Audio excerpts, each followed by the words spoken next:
자, 그럼 호흡에 대한 이야기를 시작을 해보도록 할게요. 호흡이라고 하는 게 단순히 이제 숨을 쉬는 행동을 나타내는데, 우리가 의학적으로 보았을 때 이제 호흡이라고 한다면, 크게는 두 개의 파트로 나눠질 수가 있습니다. 옥시게네이션과 벤틸레이션. 옥시게네이션이라고 하는 게 외부에 있는 산소를 몸 안으로 들여오는 과정이다라고 생각을 한다면, 벤틸레이션이라고 하는 것은 몸 안에서 생긴 이산화탄소를 바깥쪽으로 내보내는 작용, 이제 벤틸레이션이라고 합니다. 그래서 호흡은 숨을 들이마시는 행동과 숨을 내쉬는 행동으로 나눠지게 되는데, 숨을 들이마시게 되는 것은 바깥에 있는 산소를 폐 안으로 집어넣는 과정이 되는 것이고요. 그래서 폐에서 피 안으로 녹아 들어간 산소가 몸을 돌면서 C6H12O6, 이건 뭔가요? 예, 이게 이제 우리 몸의 에너지원, 그러니까 탄수화물이 되겠습니다.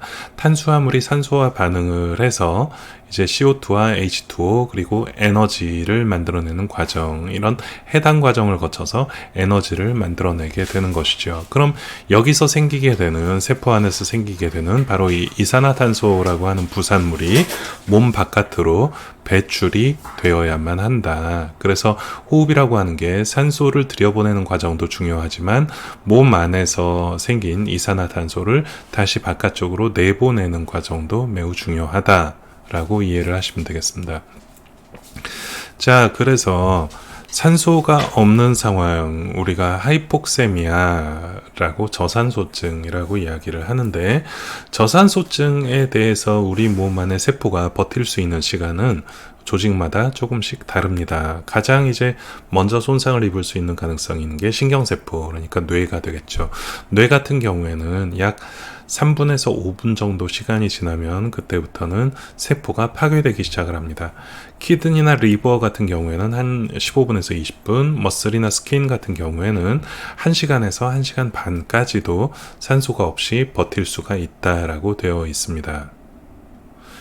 자, 그럼 이제 산소 치료 어떤 사람한테 할 것이냐. 이제 미국의 기준을 살펴본다면, 산소 치료의 이제 가장 중요한 적응증은 산소가 부족한 상황, 즉 하이폭세미아죠. 근데 이제 하이폭세미아를 정의를 할 때 우리가 산소 포화도 기준으로 90% 이하가 하이폭세미아다라고 이야기를 하는데, 이게 이제 절대적인 기준은 아닙니다. 사람에 따라서 이보다 낮아도 조금 더 오래 버틸 수도 있고요. 이보다 높아도 산소가 필요한 경우도 있습니다.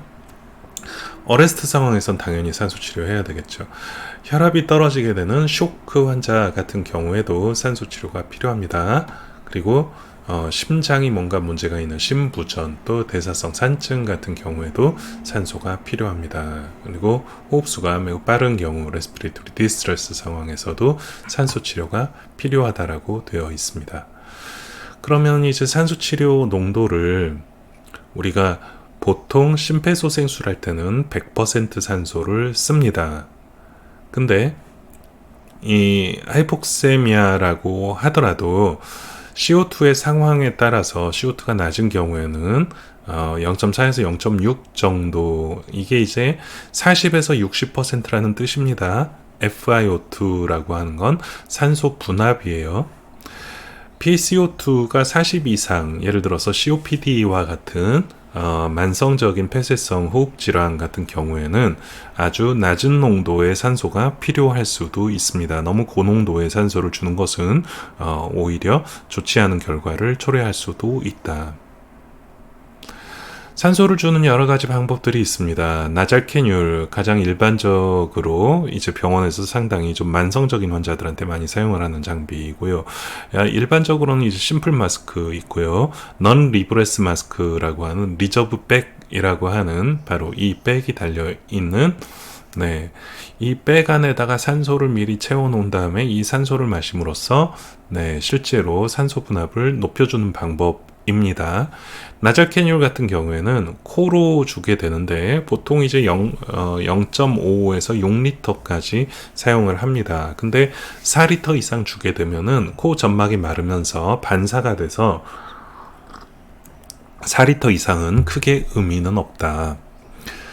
단순하고 되게 심플한 데다가 또 환자 입장에서 되게 편해요.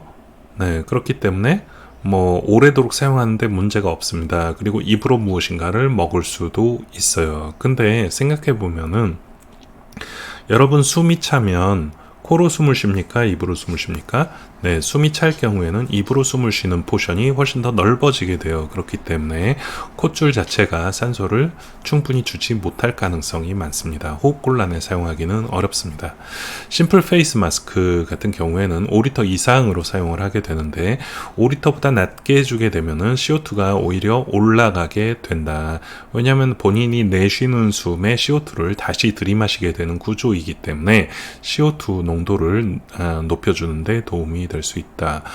그럼 어떤 경우에 그런 도움이 될 수 있을까요? 네, 바로 과호흡 증후군 같은 경우에는 CO2가 낮아지면서 아이오나이즈드 칼슘이 줄어들게 되는데 그런 경우에는 심플 페이스 마스크로 아주 낮은 농도 1리터나 2리터 정도의 산소와 함께 투여를 하면 오히려 산소와 이산화탄소를 동시에 올려줄 수 있는 좋은 방법이 될 수가 있겠다. 대신에 이제 이런 마스크 종류들은 먹을 때 사용하지 못해요. 예, 불편합니다. 그리고 이런 것들은 휴미디티, 즉 가습을 해주기가 어려워요. 이제 간혹 가다가 응급실이나 이 소생실 같은 데 보면 이렇게 색깔이 있는 꼭지가 붙어 있는 이런 고유입 장치, 우리가 벤츄리 마스크라고 이야기를 합니다. 근데 이제 이런 것들은 각각의 색깔에 따라서 FiO2가 정해져 있어요. 28, 31, 35, 40 뭐 이런 식으로 정해져 있어서 특정한 농도의 산소를 정확하게 주기 위해서 필요한 것이다 라고 이해를 하시면 되겠어요. 그래서 응급 상황에서는 적절하지 않습니다. 자, 그래서 호흡에 이제 두 가지 포션이 있다라고 얘기를 드렸고요. 그 호흡의 두 가지 포션은 산소를 주는 옥시게네이션 과정, 그리고 이산화탄소를 배출하는 벤틸레이션 과정, 이 두 가지가 합쳐져서 우리가 레스피레이션이라고 하는 호흡이라고 하는 이런 것이 되는 것이지요. 그래서 옥시게네이션만 하는 것은 환자의 어떤 호흡 요구량을 다 충족시키지는 못한다. 이것은 단지 인스피레이션만 가능한 상황을 말하는 것이다. 네, 이제 우리 손에 되게 익숙한 백 밸브 마스크입니다. 백 있고요. 밸브가 앞에도 밸브가 있고 뒤에도 밸브가 있습니다. 즉 이것은 원웨이 밸브입니다. 이쪽 방향으로는 흘러가지만 거꾸로는 올라가지 않게 만들어주는, 그래서 뭐 침이라든지 토사물이라든지 피가 있을 경우에 이 밸브에서 다 걸러지게 된다라고 이해를 하시면 되겠고요. 또 팝업 밸브가 있어서 어떤 특정한 압력 이상이 올라가게 되면 얘가 뻥하니 터지면서 바깥쪽으로 새나가는, 그래서 너무 많은 압력이 걸리지 않게 하는 그런 작용을 한다. 이 백은 실리콘 백으로 되어 있고요. 성인과 소아, 어린이가 용량이 서로 다르게 됩니다. 간혹 가다가 백밸브 마스크를 사용하면서 이거 안 되는데요. 네, 이거 밸브를 뭔가 연결을 잘못했거나 밸브에 이상인 경우들이 있을 수 있습니다. 그래서 항상 잘 체크를 하고 사용을 해야 합니다. 백마스크 벤틸레이션의 적용 순서는 일단 장비가 괜찮은지 확인을 해야 되고요. 기도 개방, 마스크 위치 고정, 그 다음에 백짜기로 나눠지게 되는데, 대부분은 이제 마스크까지 장착을 한 채로 덮어 씌우게 되는데 원래 정확한 순서로 따지면 마스크를 먼저 환자에 적용을 하고 거기에 백을 연결을 합니다. 마스크를 고정하는 방법은 한 손 고정 방법 EC 테크닉이죠. 여기는 이제 알파벳 E처럼 생겼고요. 여기는 C처럼 보인다 해서 EC 테크닉이라고 하는데, 엄지와 검지로 마스크를 밀착하고 나머지 손가락으로 아래턱을 정확하게 잡아주면 되겠습니다.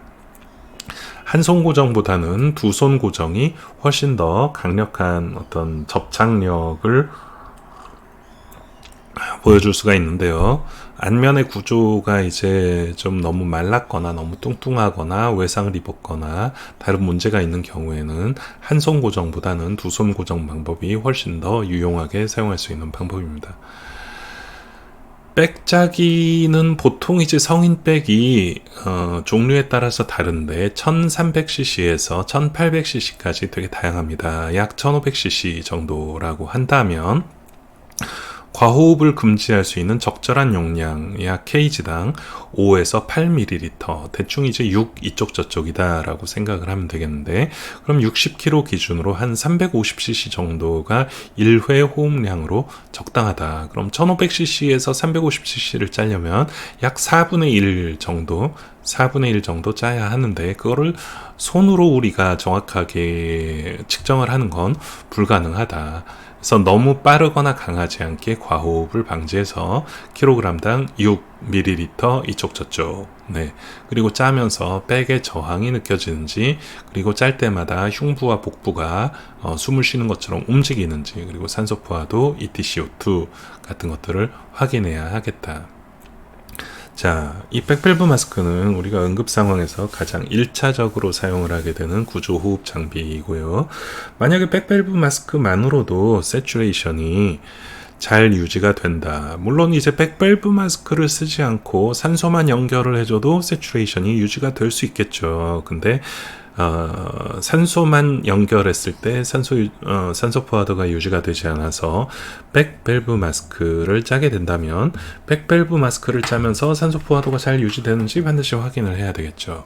그래서 만약에 백밸브 마스크가 적절하게 효과가 있다라고 한다면 이것은 우리가 무엇인가를 할 수 있는 시간을 벌었구나 라는 의미로 이해를 하시면 되겠습니다. 근데 이제 백밸브 마스크는요, 우리가 산소를 밀어 넣어 줄 수는 있는 것이지만 산소를 다시 거꾸로 빼낼 수 있는 것은 아닙니다. 그러면 벤틸레이션이 안 된다는 것이죠. 그럼 이제 거기서부터는 우리가 뭘 해야 하는가 이제 고민을 해봐야 되겠죠. 자, 이것은 인투베이션의 유니버셜 알고리즘입니다. 우리가 이제 인투베이션을 고려를 할 때 붕괴된 기도냐, 바로 이제 크래시 에어웨이라는 개념이죠. 그리고 어려운 기도냐, difficult 에어웨이냐, 네, 그 다음에 해서 실패한 기도냐에 따라서 조금씩 달라지게 되는데, 자, 기도 삽관이 필요해요. 만약에 어레스트 환자입니다. 그렇다면 특별히 어떤 전처치 없이 바로 이제 크래시 에어웨이, 바로 인투베이션을 시도를 하게 되겠죠. 만약에 어려운 기도가 예상된다. 그렇다면 어려운 기도에 합당한 우리가 기도 삽관 방법을 고려를 해봐야 되겠습니다. 만약에 어레스트 상황도 아니고 어려운 기도도 아니다라고 판단이 된다면 RSI, 우리가 진정제와 근육이완제를 투여를 해서 하게 되는 기도 삽관을 통해서 기도 삽관을 시도를 하게 돼요. 만약에 성공한다 그러면은 이제 포스트 인투베이션 매니지를 하면 되고요. 성공하지 못했다, 3번 했는데도 실패했다 라고 한다면 그때는 failed airway, 즉 실패한 기도로 넘어가게 된다. 자, 그럼 실패한 기도부터 먼저 좀 몇 가지 좀 구조 호흡이니까요, 생각을 해봅시다. 인투베이션을 시도를 했는데 인투베이션이 안 돼요. 실패한 기도 기준에 들어갔어요. 우리가 이제 실패한 기도의 경우에는 가장 먼저 해야 할 것은 도움 요청입니다. 도움 요청은 나보다 잘하는 사람, 또 더 좋은 기구, 이런 모든 것들을 다 포함하는 내용입니다. 실패했는데 산소와, 그러니까 백밸브 마스크로 옥시게네이션이 유지가 된다. 네.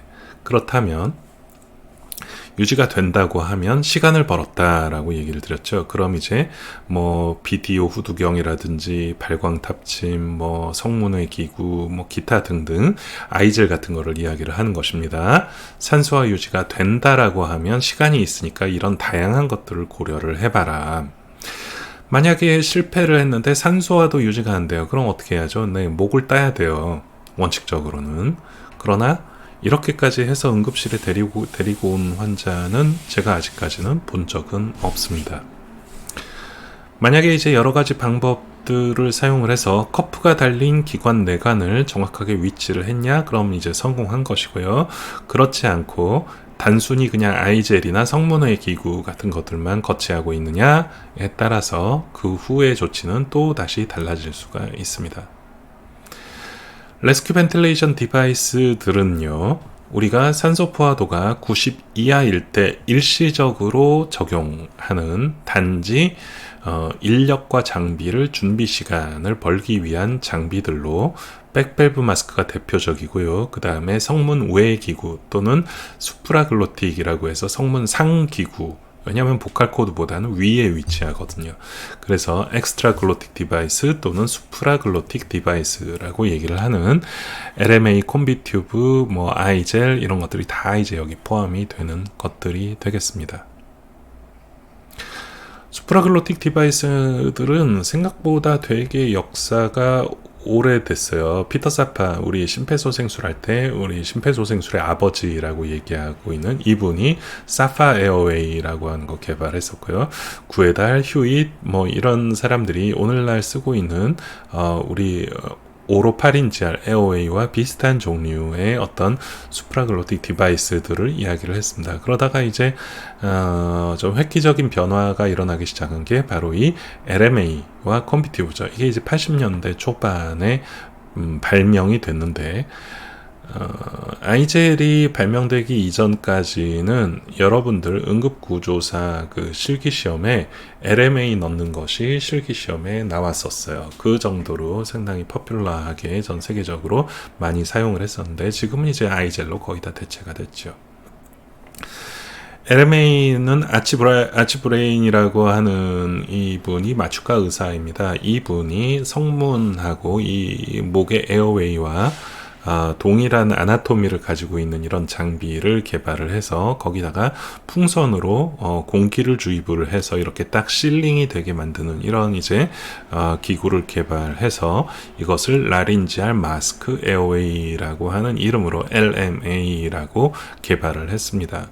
그래서 이제 이게 LMA가 개발되고 나서 수없이 많은 이 아류작들, 이제 클래식한 LMA부터 이렇게 핸들이 달려있고 이 튜브를 통해서 인투베이션까지 할 수 있는, 또 비디오가 달려있는 LMA, 그 다음에 플라스틱으로 되어 있는 거, 일회용으로 쓰고 버리는 거, 기타 등등, 또 이제